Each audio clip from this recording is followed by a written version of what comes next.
Special music credit to Jova Music, whose amazing piano music was used for this video. A link to their channel will be provided in the description. Check it out after the video.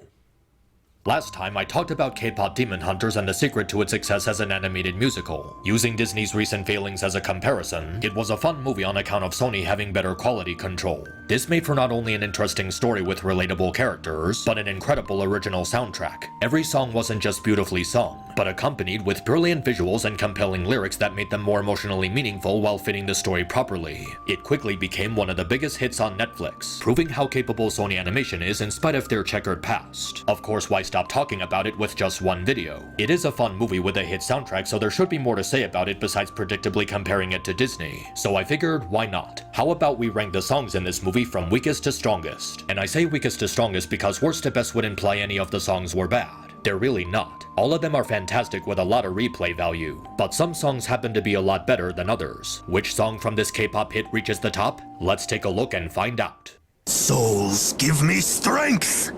Souls, come unto me! For what it's worth, Your Idol works pretty well as a dark contrast to Soda Pop. We see the Saja boys completely removing the mask and no longer trying to hide their facade, just relishing in their demonic nature while taking the souls of their victims. The rhythm to this one certainly feels otherworldly, hypnotizing and alluring, which is actually pretty fitting considering the general intent behind the song. The visual transitions are really tight and there's some really good detail in Jinu's expressions. It shows how he's still dealing with emotional baggage from his relationship with Rumi, and how he's starting to surrender to his demonic nature and give up on his humanity. But what really makes this one so effective is how sinister it becomes as a villain song. It starts off as a fairly unsuspecting pop song, just watching the boys having fun with a different style of music and aesthetic. But as it goes on, it progressively becomes so wicked and grim. It shows how more obsessed the fans have become with the band to the point of it being an unhealthy obsession, showing how deeply they've been entranced by the demons to give them their souls. It's also shown through how shockingly diabolical the lyrics become, with the Saja boys stating their sinister intent out loud, not even trying to hide how nasty they are. Things like the transition from "I'm here to save you" to "No one is coming to save you," or "You gave me your heart, now I'm here for your soul." It so perfectly reflects their manipulation over the humans. Everything from the camera movements to the different angles they use really grip at how menacing this number is. It has a much darker and creepier vibe compared to other songs in the movie, but it never comes across as too edgy or try-hard. The dark colors and the blends of red and black deeply complement how genuinely terrifying they are. You get the sensation that the demons are practically mocking the hunters at this point,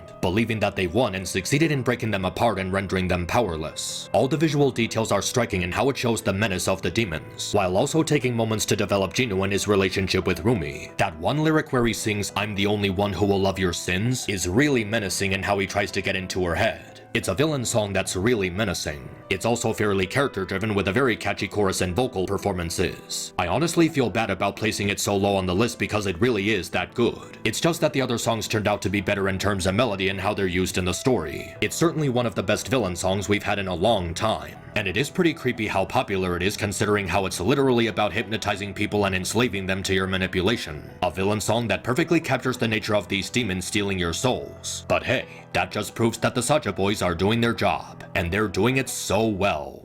No, it wasn't that recent. It was the one where they were jumping out of a plane. How it's done is a fantastic introduction to the girls and their chemistry with each other. And not only in terms of how it shows their teamwork, but also how it accompanies the electrifyingly fast vibe of the song's melody. The escalation of the lyrics and rhythm in this one is insane. It's so fast and never slows down for a moment, grabbing your attention with its non-stop energy from when it starts to the moment it ends. I usually talk about the importance of pacing due to how it functions as a tool for keeping you invested in the story, and how it can suffer from going too fast. But that's usually in terms of how it affects the plot. It's actually a lot different when talking about the fast pace of a song, because it's a style of music and not the writing process of the story, and the style of the fast pace works really well here. It's so exhilarating in how it manages to have so much happening in one time, while still keeping a good focus on how it fits in the story. The fight choreography and the flow of it is sensational, detailing how the trio have their own unique fighting styles while properly syncing with the music and delivery of the lyrics. Just that opening line where Rumi goes, "You wanna get wild? Okay, I'll show you wild,"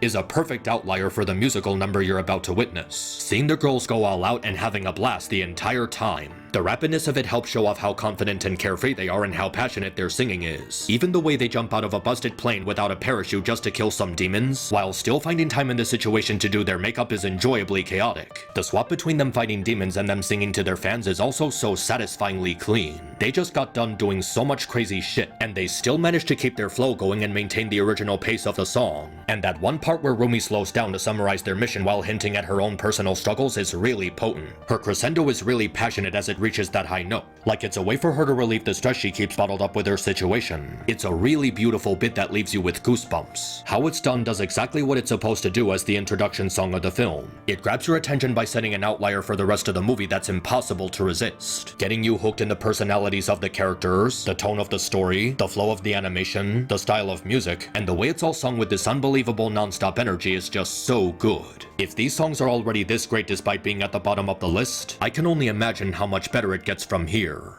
Skittles, taste the rainbow. What it sounds like is pretty straightforward in what it represents while having a really satisfying rhythm. It has an even tempo that never gets too wild or too mellow, maintaining a perfect balance which fits the overall theme of harmony it's going for. Its pace is actually pretty even compared to more fast and lively songs in the film, and it has a really soothing melody as the girls regain their morale to defeat the demons. Its slow start helps set the mood as Rumi steps forward, with a mix of both her human and demon voice. It shows how she's learning to accept herself instead of hiding her half-blood heritage, which actually complements her cadence pretty well. She's learned to overcome her insecurities, healing from her past and moving forward. The song's overall message is about how it doesn't make you weak and it's something you can learn from, and by conquering these doubts and accepting yourself you become stronger. It's perfectly represented in everything that occurs during this number, from the lyrics to the tone to the vocals to the more harmonized way the girls battle the demons while making their way up the stage. It's an uplifting and wholesome finale with a triumphant feel to it. It just feels so rewarding seeing Rumi pull herself back up after feeling so defeated from before. She breaks free from her feelings of isolation and doesn't hold any grudges against her friends, and having put everything behind them, they finally become a real team of demon hunters. Before they were just partners fighting a common enemy, but in this song you get the sensation that they've truly become a unity. The instruments plucking in the background are also pretty good.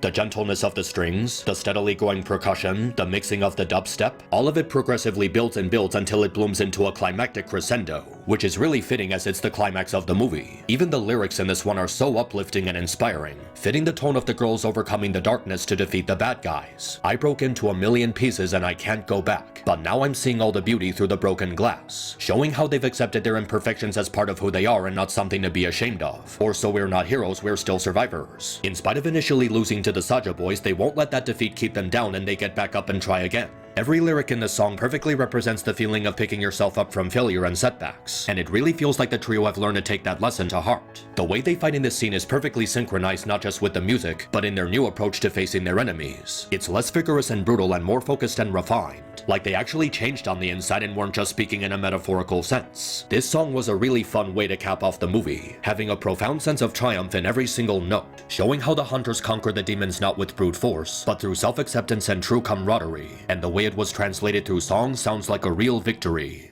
Take him down!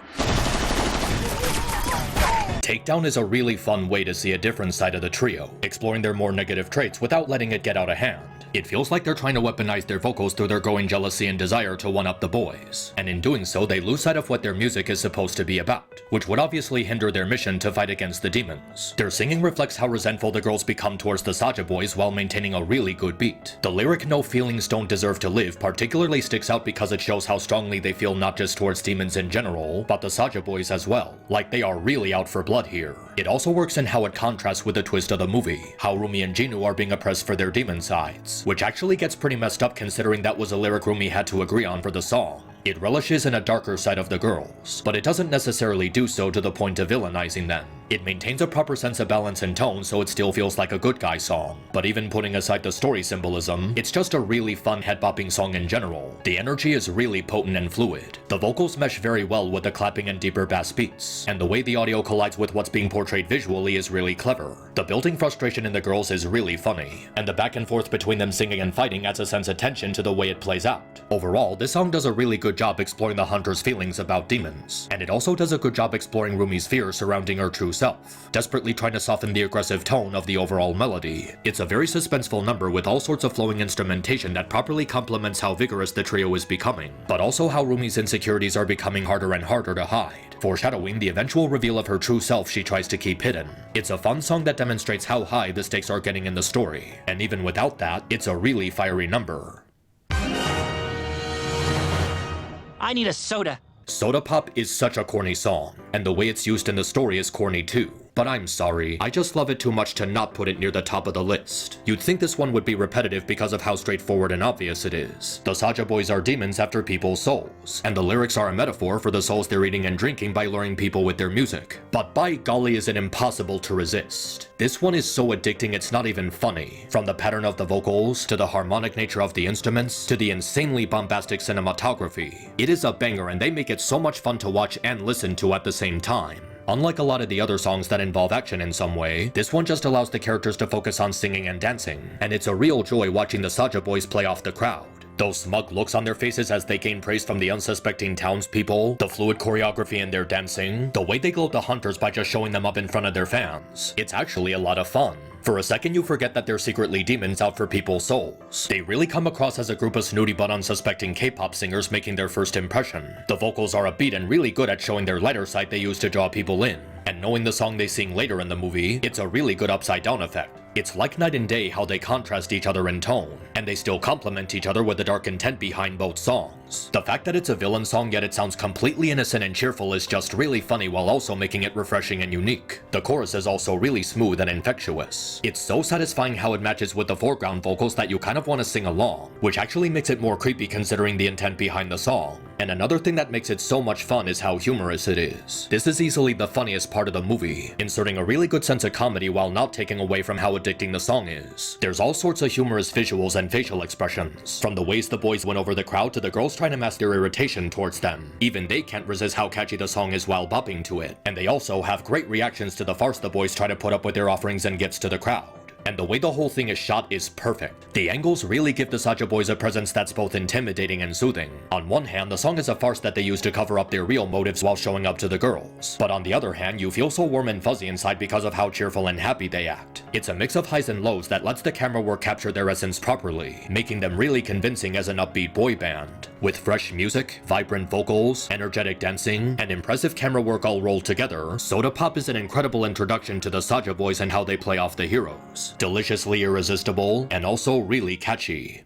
Gold, gold, gold, gold, gold. What are you, crazy? Of course Golden was going to rank this high on the list. This is the one the team decided to submit to the Academy Awards for Best Original Song, and you can easily see why. This song is undeniably amazing. Every second of it is breathtaking in both the musical department and how it explores the characters and their struggles. The way it works both musically and how it fits into the story is incredible, and the use of the color gold is brilliant. Obviously the color gold is meant to symbolize the end goal of the demon hunters, how they're trying to turn the Han Moon gold. But it also symbolizes the sense of fulfillment and freedom the girls are seeking. Gold displays their power and confidence while also trying to conceal insecurities and weaknesses they feel, and the lyrics explore each of their insecurities in a smart way. Rumi's part focuses on how she feels as a half-demon, believing it's a part of herself that needs to stay hidden. She wants to be rid of it and tries to conceal it using the gold on her clothes, but she ends up overexerting herself in her attempt to hide it, which results in her not being able to reach that one note. It's a play on the pressure she places on herself while wanting to be accepted by Zoe and Mira. Lyrics like "I was a ghost, I was alone, and finally live like the girl they all see" express how lost she feels over her identity crisis, believing that completing the Han Moon is the solution. Zoe's part is about how she was a Korean girl raised in America, resulting in her feeling torn by two different cultures. She feels isolated due to how she was raised and lived two lives while struggling to balance them. Tried to play both sides but I couldn't find my own place. Shows how she simply wants a place to belong,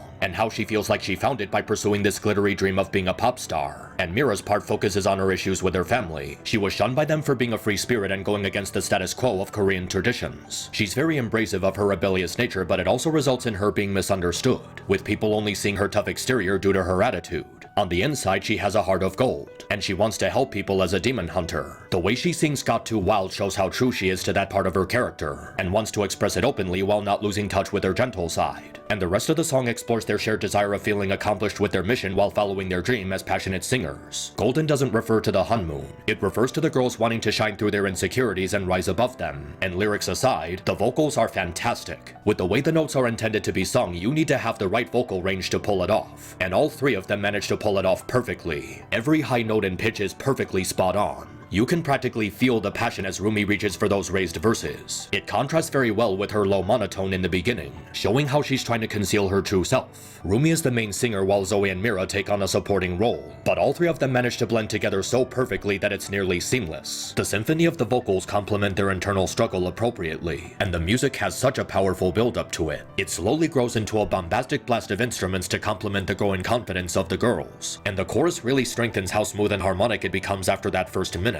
I just can't get enough of this one. It feels so affirming and inspirational. It's meant to be an uplifting and catchy song with a deeper meaning about overcoming your fears, and the lyrics rhyme in a way that feels so satisfying and compelling. It's mostly about Rumi trying to finish the honeymoon to become perfect, but she learns later that wasn't the solution to her problem. It was being true to herself and embracing it, and this song does a great job laying the groundwork for her making that discovery. Golden is such a fire song and more than deserving of the Oscar nomination, even if I personally don't think it's the best song in the movie. The vocals, the harmony, the composition, the instrumentation, the way it reflects the growth and development of the demon hunters, its overarching theme about overcoming yourself and being fulfilled with who you are, it's a fantastic song from start to finish, and I really hope that when the Academy Awards come along, that this one takes home the gold.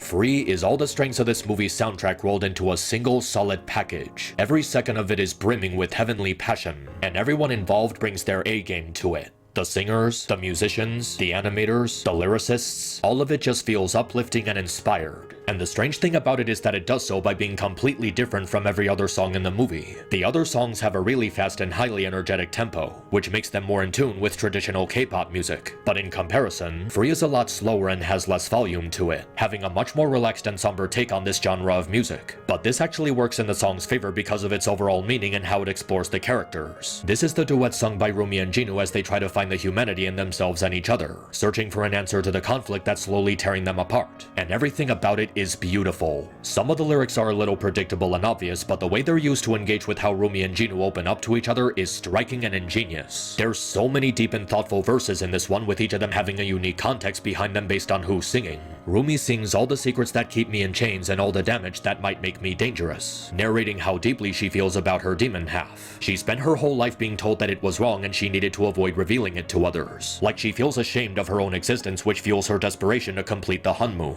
But then she follows it up by singing, "What if we both try fighting what we're hiding from? We can't fix it if we never face it," showing how she's starting to realize the root of the issue. Her bravery in admitting this to herself can be felt in how she vocalizes that particular verse, coming out of her shell and sharing that piece of herself with Jinu. She genuinely wants to fix everything but realizes she can't do it by herself, needing Jinu to guide her in the right direction. This is soon followed by Jinu's fast-paced rap number where he sings about the life he lost and how he tries to hide his humanity to cope with his trauma. And a really great thing about this faster rap section is that it doesn't break the vibe of the song. It manages to stay in rhythm with the instrumentation as he maintains a quick flow without outpacing the rest of the song, which is really impressive. And the lyrics during this part are really effective at articulating his inner struggle. Any one of them on their own is worthy of praise, but this one in particular stood out to me. Time goes by and I lose perspective. Hope only hurts, so I just forget it. He lived in isolation for so long with the guilt he felt from abandoning his family that he believed himself to be an irredeemable monster, deserving to be forever punished and alone without any hope of redemption. He wants to forget about what happened because it causes him pain, and he feels distressed when people remind him of it. But it also shows how he feels genuine remorse for his mistake, and he still feels a sense of empathy for Rumi and other people even if it doesn't make him a good guy. It makes the song into a clash between the hero and the villain without making it into some sort of battle or conflict between their ideologies. Instead, they talk about how their life choices affected them emotionally, and develop a better understanding of each other through sharing these intimate secrets. And it actually goes way beyond the lyrics. There's so many amazing visual details that display how Rumi and Jinu search for that humanity they try to keep hidden.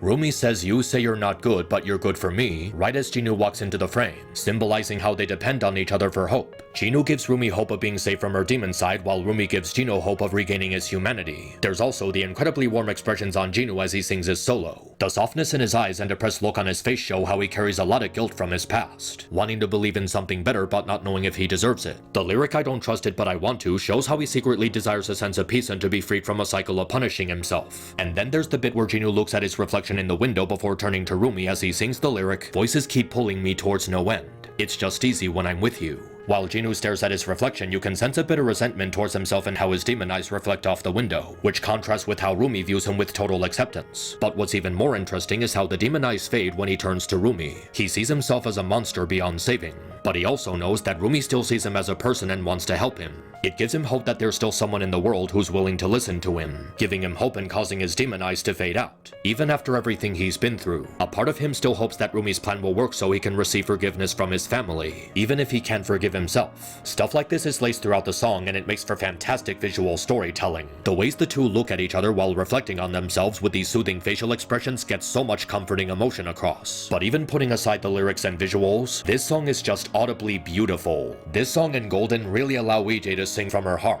There's so much passion and peacefulness from her vocals adding to Rumi's character, and it's more effective here because of how it touches on the film's overall message, struggling with self-acceptance and identity. The way their voices synchronize with each other is mesmerizingly tranquil. They sound mellow and contemplative, but in a way that complements the difference in each other's tone. It greatly complements the sense of longing the two express to each other as they sing, and the way the melody transitions and changes has a very energetic shift. Their voices feel dusk and husky, which blends well with the softer mood they start out with. But then the second half of the song kicks in and their vocals really hit the roof. Those highs they hit as they start walking across the rooftops and floating into the sky are absolutely heavenly. It's so raw and breathless with a strong chord and crescendo as they reach the peak of their range. It's also great how they start singing to each other in their heads, similarly to "I See the Light" from Tangled. It shows how they feel about each other through just their warm body language while still allowing it to be illustrated in melody for the audience. This is such a beautiful musical number above every other one in the movie. One that explores hope, guilt, belonging, and newfound love for yourself. The accompaniment to the vocals and visuals are stunning, well mixed, cleverly layered, with a solid harmony throughout, and an incredible message behind it that perfectly complements the story of both Rumi and Jinwoo. It's not trying to be epic with any sort of fight scenes, or a radio hit with a party-like vibe to sing along to, or even eye-catching with glamorous lights and visual effects. It's a song that feels like it's telling a story first and foremost. Just two people with real in-universe problems making a connection and finding hope that they can fix themselves in spite of everything they've been through. When I initially found out about Shafrillis making this video before I could, there was a part of me thinking about just letting him have this one, and just skipping over to my top 10 Disney movies or worlds that should never be in Kingdom Hearts. But then I started to think about how my approach to these songs differed from his, and how it would allow me to have a unique analysis of these musical numbers. The Crabman seemed to rank these songs based on how they work musically and how much he liked the narration of the lyrics, while I approach these songs based on how they complement the story and characters, which is probably more important when breaking down songs for a movie like this. In my previous video, I talked about the importance of musical numbers being a part of the writing process for the story, and not just how they should sound cool, and Free is a standing ovation for how K-pop Demon Hunters pulls that task off with flying colors. It acts as the heart and soul of the film, a song about letting your guard down and feeling comfortable enough to open up to another person about your personal struggles. All of the songs in this movie are great, one of the best soundtracks in an animated movie from the last 10 years, with a huge sense of variety, emotion, passion, and thematic meaning. But Free is a cut above the rest for how it works as a song and how it represents the movie's overall message. It's deeply relatable on a universal level, while also being passionately sung, directed, orchestrated, and placed into the story, making it my pick for the best song in K-pop Demon Hunters. So until next time, stay cool.